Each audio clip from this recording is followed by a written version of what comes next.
పూటల అవసరం.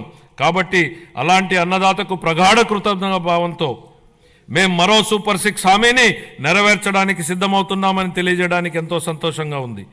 ఎన్ని ఆర్థిక ఇబ్బందులున్నా అన్నదాత సుఖీభావ పథకం కింద ప్రతి రైతుకు ఏటా 20,000 రూపాయల అందించేలా కేటాయింపులు చెప్పామనడానికి గర్విస్తున్నాం అధ్యక్ష. మా ప్రభుత్వం వ్యవసాయ రంగానికి ఊతమిచ్చేందుకు రాష్ట్ర వ్యాప్తంగా 21.87 లక్షల వ్యవసాయ పంపు సెట్లకు 9 గంటల ఉచిత విద్యుత్తుని సరఫరా చేస్తోంది. చేపల వేట నిషేధ కాలంలో మత్స్యకారులకు అందించే ఆర్థిక సహాయాన్ని 10,000 రూపాయల నుండి 20,000 రూపాయలకు రెట్టింపు చేస్తామనే మేనిఫెస్టోలోని మరొక హామీని నెరవేర్చడానికి తగిన కేటాయింపులు చేశామని సంతోషంగా ప్రకటిస్తున్నాం. 25-26 ఆర్థిక సంవత్సరానికి వ్యవసాయం మరియు అనుబంధ రంగాలకు 13,487 కోట్ల రూపాయల కేటాయింపును ప్రతిపాదిస్తున్నాను. పౌర సరఫరాల శాఖ కాలే కడుపుకు పట్టెడన్నం పెట్టడమే మా సిద్ధాంతం అని చెప్పిన శ్రీ నందమూరి తారక రామారావు గారు దాన్ని నిజం చేసే దిశగా 94లో సంవత్సరంలో 2 రూపాయలకే కిలో బియ్యం పథకం ప్రవేశపెట్టారు. దేశం మొత్తం ఈ నమూనానే అనుకరించింది. మన రాష్ట్రంలో ప్రారంభమైన ఈ పథకం 3 దశాబ్దాల తర్వాత జాతీయ ఆహార భద్రతా చట్టం 2013 రూపకల్పనకు ఆధారమైంది. ప్రజా పంపిణీ వ్యవస్థ ద్వారా పేదలకు నాణ్యమైన బియ్యాన్ని మా ప్రభుత్వం సరఫరా చేస్తోంది. వచ్చే విద్యా సంవత్సరం నుండి మధ్యాహ్న భోజనం కింద ప్రభుత్వ పాఠశాలలకు మరియు సాంఘిక సంక్షేమ వసతి గృహాలకు ప్రత్యేకంగా ప్యాక్ చేయబడిన నాణ్యమైన బియ్యం సరఫరా చేయబడుతుందని గౌరవ సభకు తెలియజేస్తున్నాను.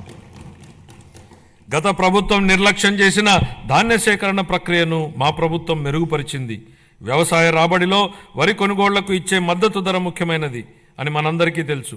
2024 ఖరీఫ్ కాలానికి గాను 5.50 లక్షల మంది రైతులకు 32.7 లక్షల మెట్రిక్ టన్నుల ధాన్యం కొనుగోళ్లకు గాను మా ప్రభుత్వం 7,564 కోట్ల రూపాయలను 48 గంటల్లోనే చెల్లించడం జరిగిందని గౌరవ సభకు తెలియజేస్తున్నాను. వాస్తవానికి 90% మంది రైతులకు 24 గంటల్లోనే చెల్లింపులు జరిగాయి. గత ప్రభుత్వ హయాంలో పెండింగ్లో ఉంచిన ధాన్యం కొనుగోలు చెల్లింపులకు సంబంధించి 1,674 కోట్ల రూపాయలను మా ప్రభుత్వం చెల్లించింది. తన సోదరీమణుల వంటింటి కష్టాల నుండి గట్టెక్కించడానికి మన గౌరవ ముఖ్యమంత్రి గారు 1999 సంవత్సరంలో దీపం పథకాన్ని తెచ్చారు. ఆ పథకం సాంప్రదాయ కట్టెల పొయ్యి వాడకం నుండి ఎల్పిజి సిలిండర్ల వాడకం వైపుకు పేద మహిళలు మారడానికి దోహదం చేసింది. మహిళలు మహారాణులు అనే విశ్వాసంతో మా ప్రభుత్వం ఆ వారసత్వాన్ని నేడు కొనసాగిస్తూ దీపం 2.0 పథకాన్ని ప్రారంభించింది. ఈ పథకం కింద 90.1 లక్షల మందికి అర్హులైన లబ్ధిదారులకు సంవత్సరానికి 3 ఎల్పిజి సిలిండర్లను మా ప్రభుత్వం ఉచితంగా అందిస్తోంది. ఈ 25-26 ఆర్థిక సంవత్సరానికి గాను దీపం 2.0 పథకం కోసం 2,601 కోట్ల రూపాయల కేటాయింపును ప్రతిపాదిస్తున్నాను.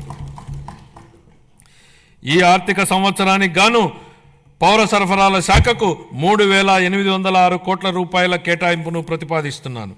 సంక్షేమ రంగం ప్రజలకు సామాజిక సంక్షేమాన్ని అందించడమే అధికారం యొక్క ఏకైక విధి బెంజమిన్ డిస్రేలి అన్నారు.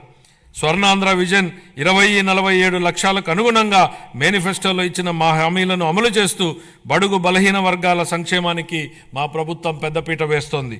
వృద్ధులను ఓటు బ్యాంకుగా పరిగణించకుండా వారి జీవితాలకు ఆసరా కల్పించడాన్ని మా ప్రభుత్వం ఒక సామాజిక బాధ్యతగా భావించి మన గౌరవ ముఖ్యమంత్రి గారు సామాజిక భద్రతను ఆర్థిక కోణంలో కాకుండా మానవతా దృక్పథంతో చూస్తూ లక్షల కుటుంబాలకు పెద్ద కొడుకుగా మారి 35 రూపాయలతో ప్రారంభమైన పింఛన్ను ఎన్టీఆర్ భరోసా పింఛన్ల పేరుతో ఇప్పుడు 4,000 రూపాయలకు పెంచడం జరిగింది. దేశంలోనే అత్యధిక సామాజిక భద్రతా పెన్షన్లు ఇస్తున్న రాష్ట్రం మన రాష్ట్రమే. మేనిఫెస్టోలో ఇచ్చిన హామీ మేరకు ఎన్టీఆర్ భరోసా పథకంలో భాగంగా మా ప్రభుత్వం పెన్షన్లను వివిధ విభాగాలలో 4,000 రూపాయల నుండి 15,000 రూపాయల వరకు లబ్ధిదారులకు అందిస్తూ నిజమైన సంక్షేమానికి ఆదర్శంగా నిలుస్తోంది. షెడ్యూల్ కులాలు మరియు తెగల విద్యార్థులకు విద్యా సామాజిక భద్రత మరియు ఆర్థిక సాధికారతలపై మా ప్రభుత్వం దృష్టి సారించి వారి కోసం ప్రీ మెట్రిక్ పోస్ట్ మెట్రిక్ ఉపకార వేతనాలను అందిస్తోంది. మా ప్రభుత్వం మొత్తం 27.39 లక్షల మంది షెడ్యూల్ తెగల సామాజిక ఆర్థిక అభివృద్ధికి కట్టుబడి ఉంది. దీనిలో 4.93 లక్షల మంది బలహీన గిరిజనులకు మా ప్రభుత్వం ఐటీడీఏ ప్రాంతంలోని గిరిజనుల విద్య, వైద్యం, మౌలిక సదుపాయాలు, జీవనోపాధి, నైపుణ్యాభివృద్ధి, స్వయం ఉపాధి వంటి వివిధ రంగాలలో సంక్షేమం మరియు అభివృద్ధి కార్యక్రమాలను అమలు చేయడం ద్వారా వారి ఉన్నతికి దోహదపడుతోంది. ఇమాంలు, మౌజన్లు గౌరవ వేతనంగా ఇవ్వవలసిన 90 కోట్ల రూపాయలను 1 సంవత్సరం పాటు గత ప్రభుత్వం చెల్లించలేదు. మా ప్రభుత్వం వచ్చిన తర్వాత వారికి గౌరవ వేతనాన్ని 15,000 రూపాయల చొప్పున చెల్లించాం. నిర్వీర్యమైన వక్ఫ్ బోర్డుని పునరుద్ధరించాం. మద్యం లైసెన్సుల్లో 10% కల్లు గీత కార్మికులకు కేటాయించడం జరిగింది. ధూపదీప నైవేద్యాలకు 10,000 మరియు అర్చకులకు కనీస గౌరవ వేతనాన్ని 15,000కు పెంచాం. ఇంతేకాకుండా పేదలపై భారాన్ని తగ్గించడానికి దారిద్ర్య రేఖకు దిగువనున్న ఎస్సీ, ఎస్టీ కుటుంబాలకు నెలకు 200 యూనిట్ల ఉచిత విద్యుత్తును మా ప్రభుత్వం అందిస్తోంది.